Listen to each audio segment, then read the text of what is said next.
Assalamualaikum warahmatullahi wabarakatuh. Apa kabar teman-teman? Semoga dalam keadaan sehat dan bahagia. Senang sekali saya Ina Salma Febriani bisa kembali hadir, menyapa dan belajar bareng teman-teman di pagi hari ini. Kita udah kedatangan tamu spesial nih pagi hari ini. Teman-teman tahu nggak siapa? Saya sapa dulu ya. Assalamualaikum Kak Ica. Waalaikumsalam Ustazah Ina. Kak Ica adalah seorang psikolog teman-teman, dan hari ini kita akan bahas soal sibling rivalry, menjadi orang tua yang adil. Kak Ica, aku mau curhat deh. Kadang-kala kan kita merasa udah adil nih, apalagi orang tua yang punya anaknya lebih dari satu ya.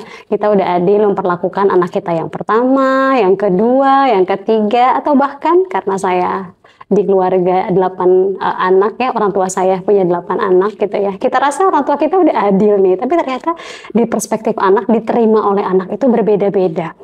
Ya, ini menarik sih untuk kita perbincangkan Kak Ica, karena mungkin banyak orang tua yang merasa saya sudah adil kok sama anak-anak saya, tapi ternyata diterima sama anak enggak, mama nggak adil atau ayah nggak adil gitu. Sehingga kalau ini dibiarkan boleh jadi akan menyebabkan luka batin ya di hati anak-anak. Kita akan bahas soal adil ini teman-teman. Kalau menurut Kak Ica sendiri, kira-kira apakah mungkin orang tua ini bisa nggak sih menerapkan adil ke semua anak-anaknya? Gimana Kak Ica? Sebelumnya kita pahami dulu. Adil di sini kan bukan berarti sama gitu ya. Jadi kita harus sebagai orang tua diusahakan gitu ya untuk bisa memberikan semaksimal mungkin kebutuhan anak sesuai dengan tahap usianya, gitu ya.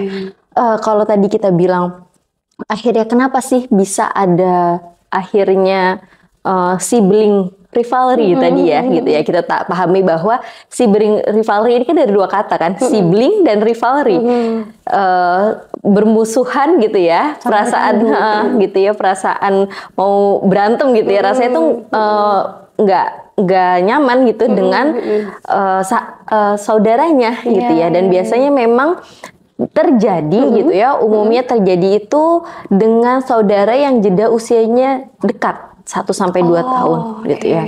Karena kita pahami sendiri kalau di psikologi itu ada kebutuhan psikososial anak gitu ya. Di usia sebenarnya 0 ya, 0 sampai 2 tahun itu kan kebutuhannya rasa aman.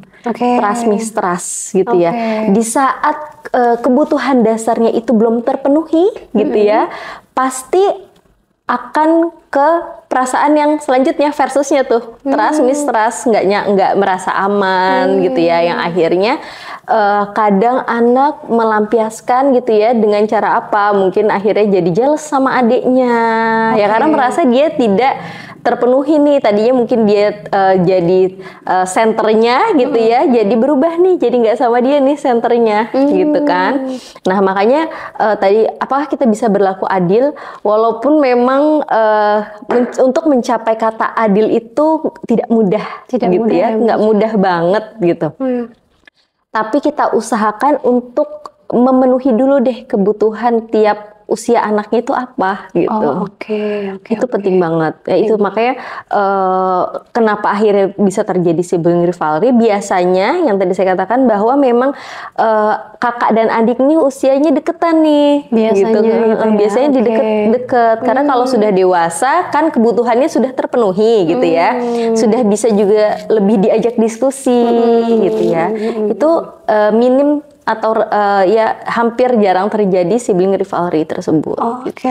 Menarik ya teman-teman ya. Jadi jeda usia juga mempengaruhi tingkat sibling rivalry.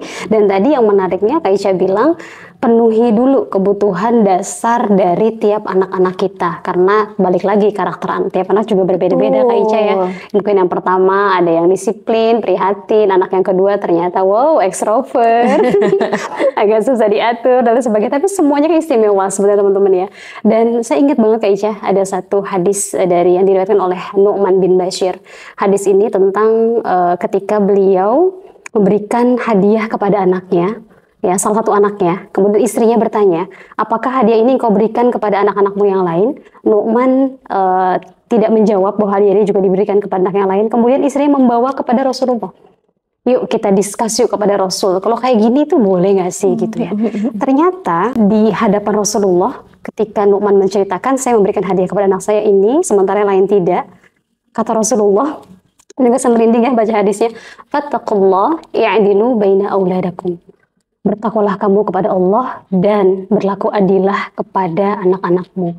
Mungkin Masya Allah. menarik yang tadi Kak Ica bilang, kebutuhan dasarnya dipenuhin dulu, semua dapat dulu sama, kebutuhan makan, rasa aman, disayang, dicinta, Betul. diperhatikan. Tapi once ketika kita ada rezeki lebih dan kita mau ngasih anak-anak kita hadiah gitu, misalnya Kak Ica ya, kalau bisa anak pertama dikasih, anak kedua dikasih sesuai yang dia butuhkan. Mungkin gitu kali ya Kak Iya, ya. betul. Agar Mungkin- gak ngiri. Kenapa sih ada saya mau diberi hadiah kok saya enggak? Mungkin Iya, gitu betul. ya. Mungkin kita bisa sesuaikan dengan kebutuhannya. Betul. Misalnya anak usia, misalnya adiknya 2 tahun ya, kan 2 tahun belum butuh, misalnya belum butuh buku Sesuai buku, dengan kakaknya misalnya gitu ya. buku bacaan yang bisa dibaca sendiri kan, biasanya dibacanya mungkin baca yang lebih sederhana gitu ya. Mungkin kakaknya kan bisa lebih lagi gitu ya. Misalnya udah mulai bisa baca nih, bisa baca sendiri, itu bisa dibedakan sesuai dengan kebutuhannya. Oke, artinya tadi mungkin adil boleh jadi nggak bisa sama tiap anak, betul. tapi konten atau apa yang kita berikan kita sesuaikan ya. Betul, dengan selain tadi usia juga jenis kelamin. Jenis kelamin. Iya, mungkin kalau yang perempuan lebih suka boneka, kan laki-laki kadang-kadang Nggak suka. nggak Ya, suka, suka sukanya mobil. mobil gitu kan. Yang penting dua-duanya dapet, tapi kita sesuaikan dengan kebutuhannya. Oke. Berarti orang tua juga harus peka nggak sih Kak Ica? Betul. Untuk memahami ini karakter dasar anak dan juga memperlakukan mereka, men-treat mereka dengan cara yang adil ya, sekemampuan orang tua tentunya, dengan menyesuaikan kebutuhan anak-anaknya. Terus aku juga terkesan banget sama cerita Nabi Yusuf. Mungkin kayaknya juga udah baca ya. Kan kisah Nabi Yusuf ini kan ahsanal qasas ya ke dalam Quran teman-teman. Cerita yang paling baik dalam Al-Quran. Ternyata di kisah Nabi Yusuf juga nggak jauh beda dengan apa yang kita bahas pagi hari ini soal sibling Lifarli tadi ya. Gimana Nabi Yusuf mendapatkan perlakuan yang tidak mengenakan dari kakak-kakaknya gitu ya. Nabi Yusuf dan adiknya mendapatkan perlakuan tidak mengenakan dari kakaknya ya karena iri hati, karena takut tidak mendapatkan perhatian dari ayahandanya. Ya, seringkali mungkin ya ini sudah dicontohkan Quran ribuan tahun yang lalu ya Kak Ica ya.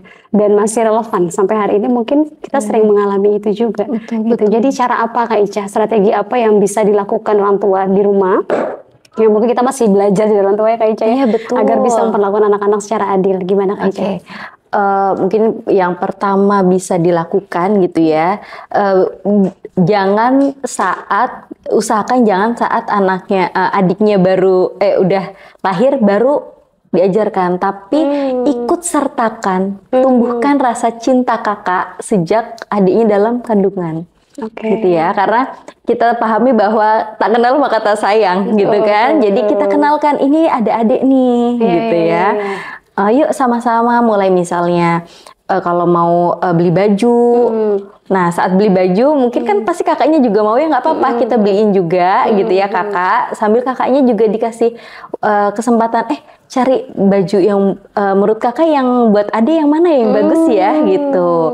Dilibatkan ya. Dilibatkan betul. Jadi di sini kakak merasa ya, kasih kakak ini merasa dia bukan akhirnya dikesampingkan tapi diikut sertakan gitu. Dia ternyata punya andil loh, punya peran loh gitu ya.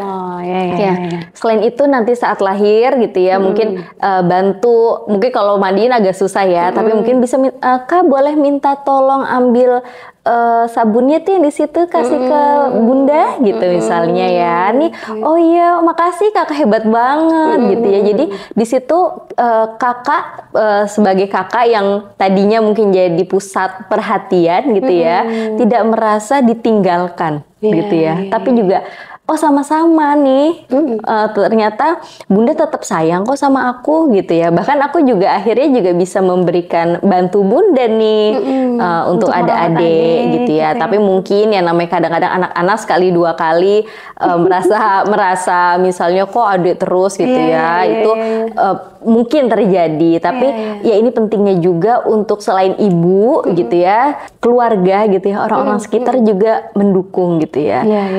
Bahwa menyemangati kakak gitu ya, bahwa enggak kok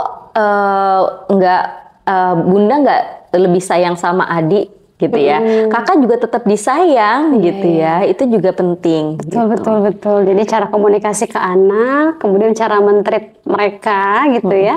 Dan tadi Kak Ica bilang sesuaikan mungkin waktu yang pas juga ya untuk keduanya. Kadang-kadang kita me time sama anak pertama dulu, Iya, betul. kadang anak kedua gitu ya, Betul. agar kita bisa lebih bonding dan lebih mengenal karakter mereka.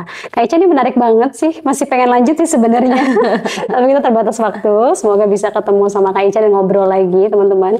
Dan apa yang bisa kita dapatkan pagi hari ini, sibling rivalry atau merasa bahwa kita nggak bisa adil sama anak-anak mungkin bisa dirasakan semua orang tua ya.